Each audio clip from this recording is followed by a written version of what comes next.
시청자 여러분 안녕하십니까? VOA 뉴스투데이 시작합니다. 미국 정부가 북한 해킹 조직 라자루스의 돈 세탁에 연루된 중국인 2명을 제재 대상으로 지정했습니다. 한편 북한과 석유를 거래해 제재 대상이 됐던 러시아 기업 2곳에 대해서는 제재를 해제했습니다. 첫 소식 지다겸 기자가 보도합니다. 재무부가 2일 특별 제재 대상으로 지정한 중국인은 텐이닝과 리자동 2명입니다. 북한 해킹그룹 라자루스가 탈취한 암호화폐 돈 세탁에 연루된 인물들입니다. 재무부 해외자산통제실은 텐이닝과 리자동이 북한의 불법 자금에 대한 돈 세탁에 어떻게 개입했는지 자세히 소개했습니다. 재무부에 따르면 라자루스는 2018년 4월 암호화폐 거래소를 해킹해 약 2억 5천만 달러 상당의 화폐를 탈취한 뒤 이 중 약 36%인 약 9,100만 달러를 이들에게 전달했습니다. 이들은 이 자금의 일부를 중국은행에 위안화로 예금하는가 하면 또 다른 거래소에서 비트코인 구매에 사용할 수 있는 아이튠즈 기프트 카드를 다량으로 사들이기도 했습니다. 모두 자금의 출처를 불분명하게 만들려는 과정입니다. 이들은 이후에도 라자루스가 다른 암호화폐 거래소를 탈취해서 얻은 950만 달러를 추가로 전달받았습니다. 라자루스는 북한 정찰총국의 지휘를 받고 있는 조직으로 이미 지난해 9월 재무부 제재 대상에 올랐습니다. 스티브 문우신 재무장관은 이날 성명에서 북한 정권이 자금을 빼돌리기 위해 금융기관들을 대상으로 광범위한 사이버 공격을 지속해왔다며 이어 미국은 북한의 이런 사이버 활동을 돕는 이들에게 책임을 물음으로써 세계 금융 시스템을 계속 보호할 것이라고 강조했습니다. 한편 재무부는 이날 러시아 석유회사 IPC와 계열사 등 2곳을 기존 제재 명단에서 삭제했다고 밝혔습니다. 이들은 과거 북한과 원유를 거래해 제재 대상이 됐는데 이후 모든 수출 활동을 중단하고 국제 법규를 준수하기 위한 프로그램을 시행했다고 재무부는 설명했습니다. 재무부는 미국의 제재가 영구적일 필요는 없다면서 북한의 제재 행위를 막기 위해 구체적이고 의미 있는 행동을 취할 경우 제재 해제가 가능하다고 밝혔습니다. VOA 뉴스 지다겸입니다. 마크 에스퍼 국방장관은 신종 코로나 바이러스와 관련해 미군의 모든 가능성에 대응할 수 있도록 지침을 내렸다고 밝혔습니다. 확진자가 늘고 있는 주한 미군에 추가 의료팀을 파견한 사실도 확인됐습니다. 김동현 기자가 취재했습니다. 에스퍼 국방장관은 2일 국방부 브리핑에서 신종 코로나 바이러스와 관련해 모든 가능성에 대응할 수 있도록 지침을 내렸다고 밝혔습니다. Including all the service secretaries, the COCOM commanders, to ensure the entire department is equipped for all scenarios, short and long-term, domestic and international. My number one priority remains to protect our forces and their families. Second, to safeguard our mission capabilities. And third, to support the interagency whole-of-government approach. We will continue to take all necessary precautions to ensure that our people are safe and able to continue their very important mission. 에스퍼 장관은 특히 주한미군 장병을 대상으로 바이러스 검진을 실시하고 있다고 설명했습니다. 이날 회견에 참석한 마크 밀리 합참의장은 보호장구와 진단키트의 경우 한반도에 최우선적으로 배분되도록 추진하고 있다고 밝혔습니다. 또 에스퍼 장관의 지시로 한국에 추가 의료진을 파견한 사실도 확인했습니다. With respect to the protective gear that's and test kits that are being distributed, we are pushing some of that forward with the priority distribution going to the peninsula, Korea. 밀리 의장은 연합훈련의 영향에 대해선 한미연합훈련의 경우 박한기 한국 합참의장의 요청에 따라 중단했지만 다른 연합훈련의 경우 현재로선 심각한 위험이 없다고 판단된다고 밝혔습니다. We're taking a look at some other exercises to see if they need to be modified or changed. But right now we don't see any significant negative impact on that. 이에 따라 태국에서 다국적 상륙훈련인 코브라 골드 등도 예정대로 진행하고 있다고 말했습니다. 한국군은 이번 코브라 골드 훈련에 예년보다 규모를 축소해서 참가 중입니다.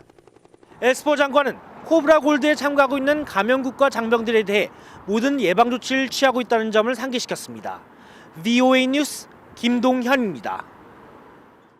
미국 상원 의원이 마크 에스퍼 미 국방장관에게 한국과 일본 등 해외 주둔 미군 기지 내 신종 코로나 바이러스 감염 확산 가능성에 대한 우려를 표명했습니다.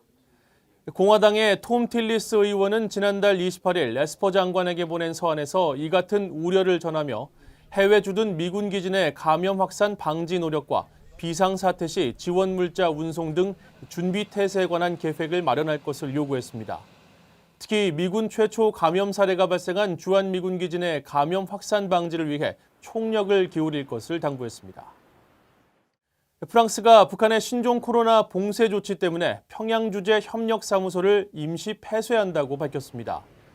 프랑스 외교부 당국자는 2일 VOA에 북한이 1월 말부터 특히 외교관들을 대상으로 극단적인 봉쇄 조치를 취했으며 이런 조치가 평양주재 프랑스 협력사무소의 원활한 운영을 심각하게 제한했다고 말했습니다. 그러면서 이런 여건 아래서 다른 유럽 국가들과의 협의를 거쳐 프랑스 협력사무소를 임시 폐쇄하기로 결정했으며 폐쇄 조치는 북한 당국의 조치들이 완화될 때까지 계속된다고 설명했습니다. 이어 프랑스는 현지 상황을 계속 예의주시하고 있으며 프랑스 국민들에게 북한을 방문하지 말 것을 공식 권고하고 있다고 덧붙였습니다. 북한이 90여일 만에 단거리 미사일 발사를 재개한 것에 대해 미국 내 전문가들은 기술 시험과 함께 대내외적인 정치적 성격을 띠고 있다고 분석했습니다. 김정은 위원장이 노동당 전원회의에서 밝힌 미국의 대북 적대 정책에 대응하기 위한 일환으로 이런 도발이 앞으로 계속될 것으로 전망했습니다. 김칸희 기자가 보도합니다.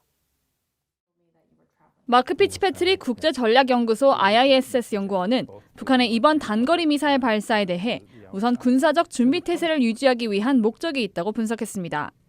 북한의 합동 타격 훈련 시기와 비슷한 시기에 이뤄졌다는 점에서 통상적인 훈련으로 간주할 수 있다는 겁니다. These launches have been conducted before so many times, so it's not anything new particularly. It's not an expansion or an advance, but militaries always have to keep drilling and practicing to keep operational readiness. 피츠패트릭 연구원은 또 북한이 코로나 바이러스 확산을 방지하기 위한 노력을 강조하고 있는 국면에서도 군사적 우선순위를 잊지 않았다는 점을 천명하기 위한 의도도 있을 것으로 해석했습니다. 매튜아 민주주의 수호재단 연구원은 북한의 이번 발사 목적을 미국과 한국의 미사일 방어 체계의 대응을 어렵게 하기 위한 기술 역량 강화에 있다고 봤습니다. 이와 함께 북한이 지속적으로 요구해왔던 제재 완화를 압박하는 정치적인 의도도 배제할 수 없다고 주장했습니다. They're sort of putting the ball in the United States and the South Korean court, saying that until you guys provide us a concession, whether it's lifting of sanctions or other sort of major political or economic concessions, we're not going to see the talks move forward in any way. 로버트 매닝 애틀랜틱 카운슬 선임연구원은 북한의 발사체 발사는 노동당 전원회의의 연장선에 있는 조치였다고 분석했습니다. 미국의 적대 정책이 지속되고 있다고 주장하는 북한이 이에 대한 정책과 군사 역량을 재정비하는 것으로 추가 도발이 있을 것이라는 전망도 내놨습니다. I don't think this will be the last missile test we see. There'll probably be some IRBM tests, and that's sort of the new predicament we're in. I think we're going to see more of this, and I guess 한편 북한 조선중앙통신은 김정은 위원장이 2일 전산장거리 포병부대의 방사탄 발사 훈련을 직접 지도했다고 보도했습니다. VOA 뉴스 김칸입니다. 스티븐 비건 국무부 부장관 겸 대북특별대표가 러시아 측과 전화통화를 하고 한반도 정세에 대해 논의한 것으로 알려졌습니다.